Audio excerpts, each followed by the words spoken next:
Welcome to the Hancock-Clarke House. Located in the heart of historic Lexington, a short walk from the iconic Minuteman statue, the house, which dates to 1737, was the parsonage for the town during the 18th century. Reverend Jonas Clarke was hosting Patriot guests John Hancock and Samuel Adams when they were awakened by Paul Revere in his famous warnings in the early hours of April 19, 1775. While in Lexington, it would be a shame to tour the Hancock-Clarke House without also seeing the Minuteman statue.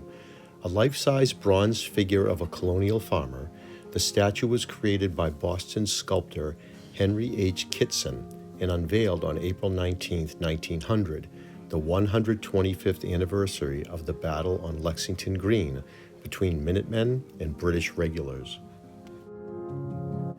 The man atop the fieldstone base was originally meant to represent the common Minuteman, local colonists who had volunteered to be first responders to military and other threats, but has come to be accepted as Captain John Parker, leader of the Lexington militia in 1775.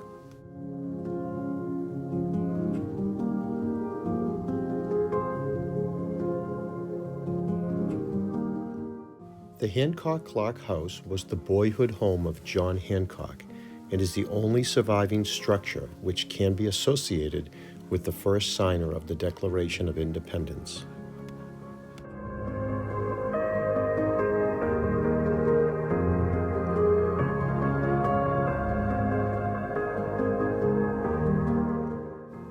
This room would have been where the Hancock family and Clarke family would have entertained any guests visiting the house. Born in 1670, John Hancock would become the minister in Lexington in 1700 and build this home in 1737. One of Reverend Hancock's sons, Thomas, would become one of the wealthiest merchants in Boston and would end up adopting his brother John's son, John Hancock II, the famous patriot. After Thomas Hancock passed away in 1764, John Hancock II would inherit his uncle's prosperous business in Boston and would become one of the wealthiest citizens in the colonies.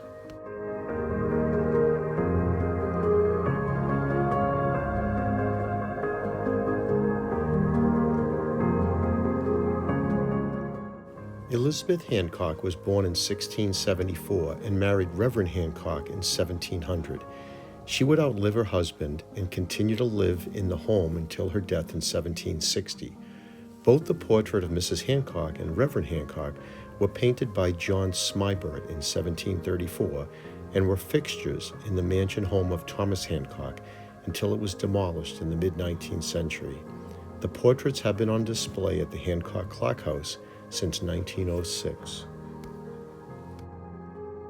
This table, circa 1740, originally belonged to the Hancock family and was handed down to the Clarke family after Mrs. Hancock passed away in 1760. The table and chairs were used by both the Hancock and Clarke families and would have been present in the home during the events of April 19, 1775.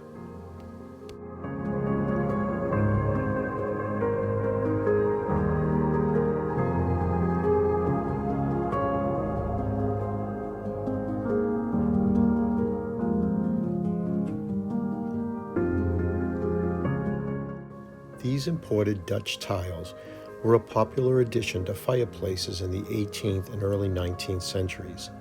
These tiles date to 1800 and were not original to the house, but were installed in 1898.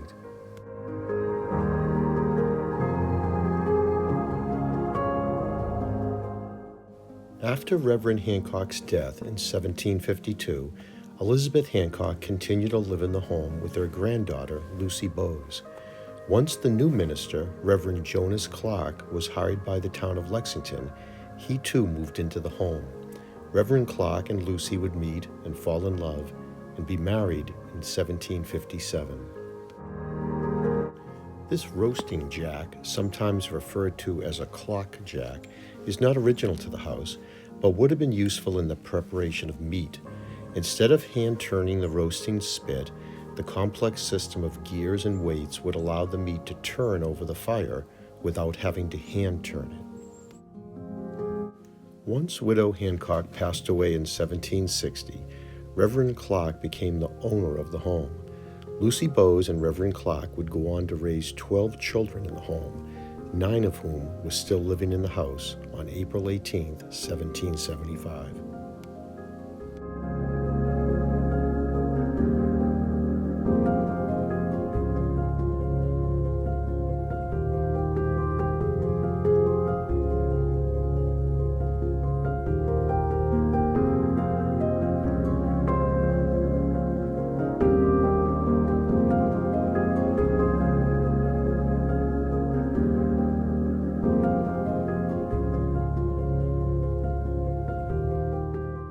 Located next to the kitchen, this small parlor could have been used as a family space so that Mrs. Clarke could attend to sewing or watch over small or sick children downstairs near her work in the kitchen.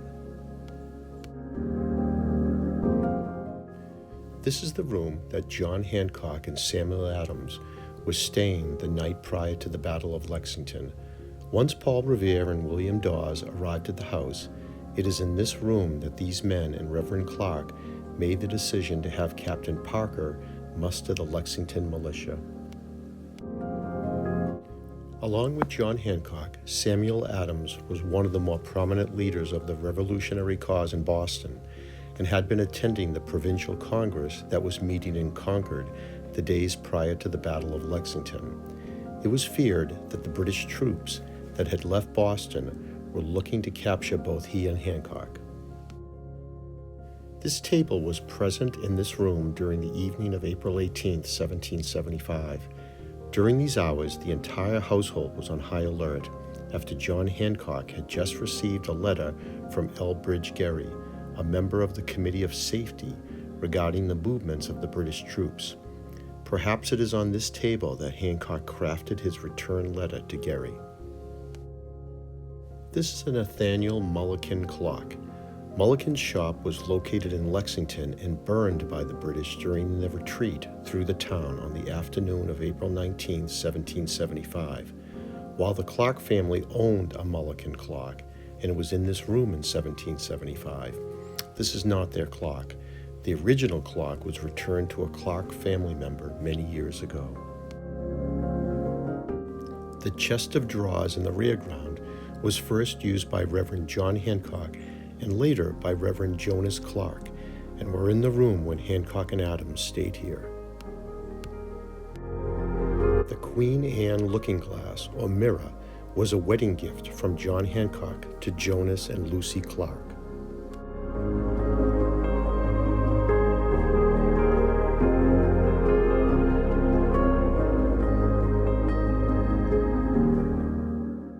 This sample of wallpaper was found in this room around 1900 and demonstrates the luxury that Reverend Hancock used to design the public rooms of the house.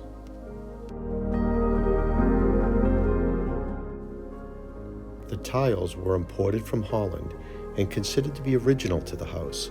Fitting of a minister's home, the tiles depict different stories from the Bible.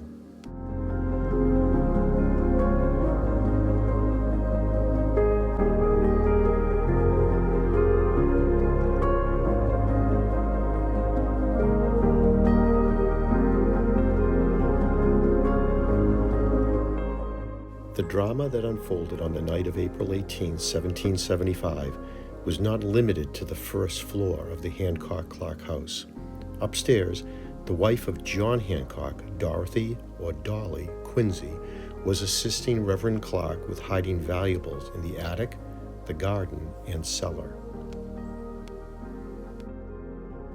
Later in her life, Dolly Quincy reminisced about watching the Battle of Lexington unfold from the second floor of the Hancock-Clarke house. Reverend Clarke would use this room to host visiting ministers and political leaders. Throughout his life, Reverend Clarke would keep a detailed journal, and it is through his writings that we get a glimpse into his life and the happenings of Lexington. Indeed, Reverend Clarke's journal is so detailed that the Lexington Historical Society was able to use it as a source for the restoration work done to the home in 2008. The journal even tells us what the weather was like on April 19, 1775. This writing desk belonged to Reverend Clarke and is where he wrote most of his close to 3,000 sermons. At the time Clarke took over as minister, there was no separation of church and state, and Clarke was as much a political leader as a minister. Reverend Clarke was a firm believer in the ideals of the Revolution, and through his sermons and writings, helped set the political tone in Lexington, and is a chief reason why Lexington was such a fiercely patriotic town with no written record of any loyalists in town. Reverend Clarke never sat to have his portrait painted, and this is the only known likeness of him. The paper silhouette was cut by Reverend Clarke's son, Henry, and shows Reverend Clarke at the approximate age of 67. During the restoration of 2008, a cache of concealment shoes was found in the wall of Reverend Clarke's study. The tradition of concealment shoes dates back to the 18th century and was said to ward off evil spirits and bring good luck to the family who had built the new house.